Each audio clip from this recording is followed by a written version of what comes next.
So yun mga kalapag,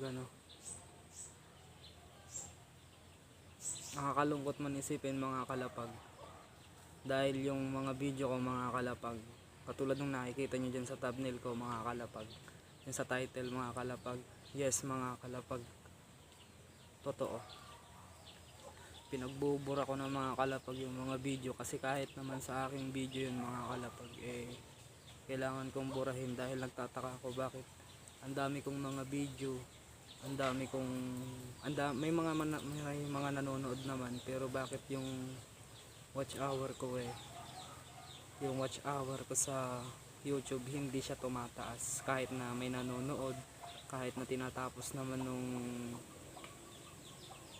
yung ibang nanonood yung video ko, pero hindi pa rin dumadagdag yung watch hour ko, kasi nga mga kalapag, na-copyright yung aking mga video.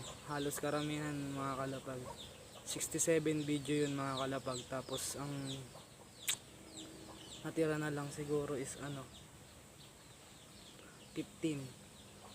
videos na lang. Tapos kung alin pa yung mahaba na video ko, yung pa yung nawala,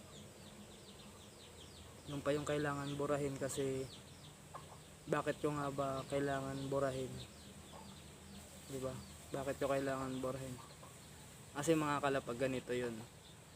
Tip ko na lang pala sa inyo mga kalapag, at kailangan ko rin i-apply sa sarili ko para next time pag gumawa ko ng video mga kalapag, siguradong hindi na ako magkakamali. Kumbaga lesson na to sa akin mga kalapag, na kailangan mga kalapag, pag gumawa tayo ng isang content or isang video at linagyan natin ng music background, kasi doon ako mga kalapag na-copyright sa music background ko mga kalapag. Kasi sa tuwing mag-edit ako, linalagyan ko ng mga music background, at yun, nakaka-copyright siya mga kalapag, kasi nga hindi tugma doon sa video na in-upload ko mga kalapag. Kaya ang ginawa ko na lang mga kalapag, para tumaas yung watch hour ko mga kalapag, kailangan kong burahin yung mga video ko. Kasi kahit naman panoorin nyo ng panoorin, kahit 3 times or 10 times nyo pang papanoorin yung video ko mga kalapag, yung mga ginagawa kong vlog dito sa probinsya mga kalapag, hindi pa rin papasok yun, hindi papasok sa watch hour ko yun, hindi mabibilang yun doon mga kalapag, kasi nga na-copyright siya mga kalapag. Kumbaga hindi yun kabilang. Kaya ang ginawa ko mga kalapag, yung ibang video ko dyan mga kalapag, kung sakaling ma-play nyo o papanoorin nyo ulit yung ibang video ko dyan mga kalapag, yung about na dito sa probinsya, yung ibang video ko dyan mga kalapag, wala nang music. Kumbaga wala siyang music yung iba, kasi nga mga kalapag, tinanggal ko. Kasi kaya ko pang habulin yung video na yun, kaya ko pang habulin. Kaya inagapan ko na lang yung ibang video, kasi konti lang naman yung damage ng video. Tapos doon naman mga kalapag, sa ibang part ng video ko dyan na may mga cut na parang ang gulo nga, kasi nga magulo nga yung video ko mga kalapag. Yung ibang part dyan mga kalapag, talagang kailangan kong i-cut, kailangan kong putulin, kasi nga sayang din naman kasi yung video mga kalapag. Kaya lang mas lalong sayang naman mga kalapag, kasi ang dami may mga nanonood na sa akin, pero hindi dumadagdag yung watch hour ko. Tsaka malabo ako ma-monetize mga kalapag kung ganun, kasi kahit na sarili kong video mga kalapag, kahit sarili kong content, kahit sarili kong gawa yung video yun, yung mga video ko mga kalapag, hindi siya pupwedeng, or mahihirapan akong ma-monetize, kasi nga mga kalapag, na-copyright nga siya mga kalapag dahil sa kanta. Kaya mahirap mga kalapag, kasi syempre pinaghirapan mo yun, binigyan mo rin ng oras yun, tsaka panahon, pinag-isipan mo rin, kahit na hindi naman ganong kagandahan mga kalapag. Pero tulad nga ng sinasabi ko, dahil sa suporta nyo, dahil sa panonood nyo, doon ako patuloy na gumagawa ng video, ng content, kasi alam kong may manonood at may manonood sa akin. Kahit na may mga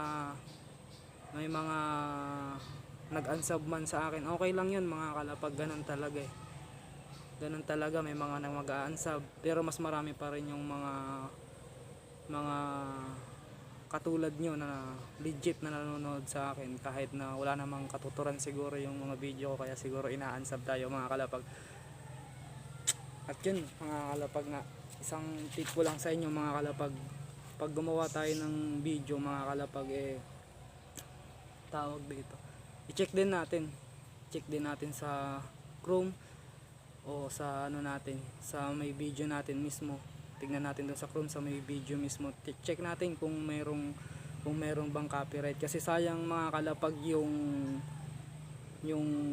effort nung ibang tao na pinapanood ka, tinatapos yung video mo, binibigyan nila ng oras para matulungan ka, tapos useless din, sayang din mga kalapag, kasi hindi na ibibilang dun sa watch hour na kailangan ng YouTube. So katulad ng ganun din yung nangyari sa akin mga kalapag. May mga video ako na hindi naman ganun karamihan na views, pero pinagbububura ko na. May mga views ako na nasa 500, mga ganun pataas. Kung alin pa yung mataas ang views, yun pa yung kailangan kong tanggalin, kasi nga hindi ko na siya kayang ayusin. Kumbaga hindi ko na kayang, kahit na i-mute ko, kahit na i-cut ko, ang dami. 3 violation yung nagawa ko dun sa videos ko. Dun sa isang 25 minutes yata yung video ko nun, tapos 3 violation yung nagawa ko nun, kasi nga 3 kanta yung ginamit ko na background.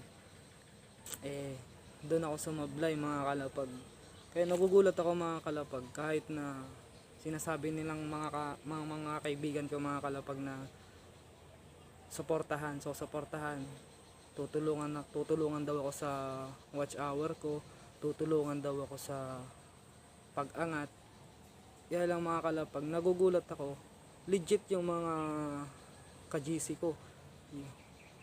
Sa mga GC ko, legit naman yung mga tao doon, mga lihitimo naman, talagang legit naman talaga silang dumidikit sa akin, or talagang inaangat nila yung channel ko. Kaya lang mga kalapag, ang problema is wala sa kanila, wala sa inyo, wala sa inyong mga viewers, wala sa inyo ang problema mga kalapag. Nasa sa akin ang problema, dahil napabayaan ko yung channel ko. Upload lang ako ng upload, hindi ko tinitignan kung may mali ba ako, hindi ko tinitignan kung tama ba to, hindi rin ako nagbabasa, hindi rin ako tumitingin, basta sige lang, upload lang ako ng upload. Yun lang kasi yung alam ko kasi bago nga lang ako sa YT, kaya sige lang, upload. Ganun lang yung ginagawa ko mga kalapag.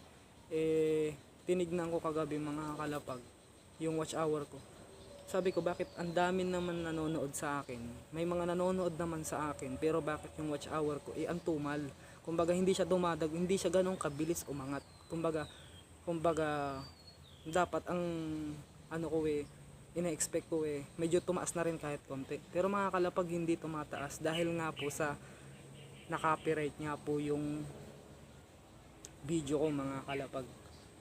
Kahit ang sarili kong video na-copyright yun mga kalapag, kasi nga yung background music ko is masyadong malakas, masyado kong linakasan yung background music ko.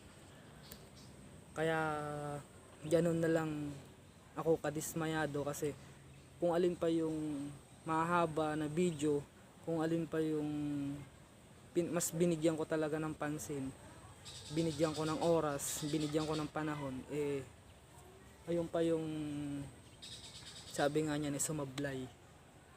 Pero ganun pa man mga kalapag, hindi pa rin ako mawawalan ng pag-asa, dahil alam ko nandiyan kayo at alam kong magtutulungan tayo.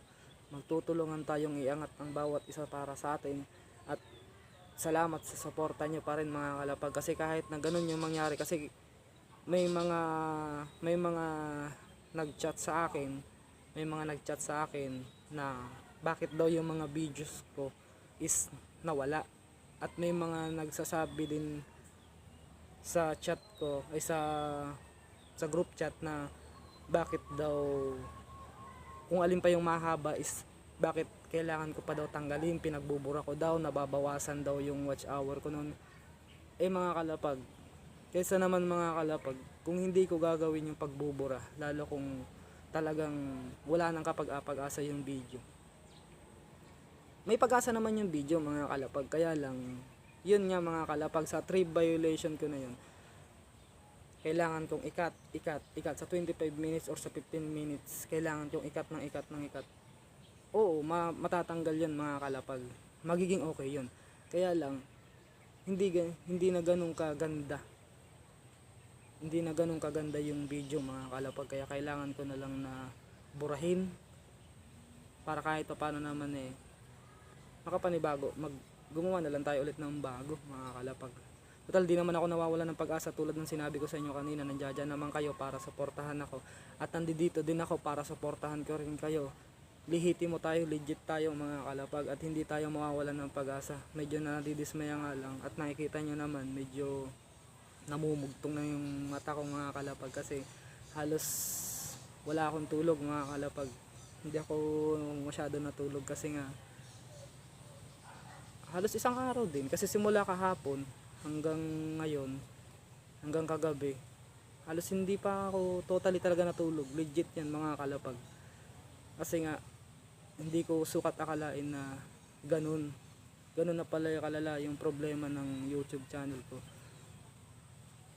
At yun na nga mga kalapag, basta pag-isipan nating mabuti yung bawat i-upload natin mga kalapag.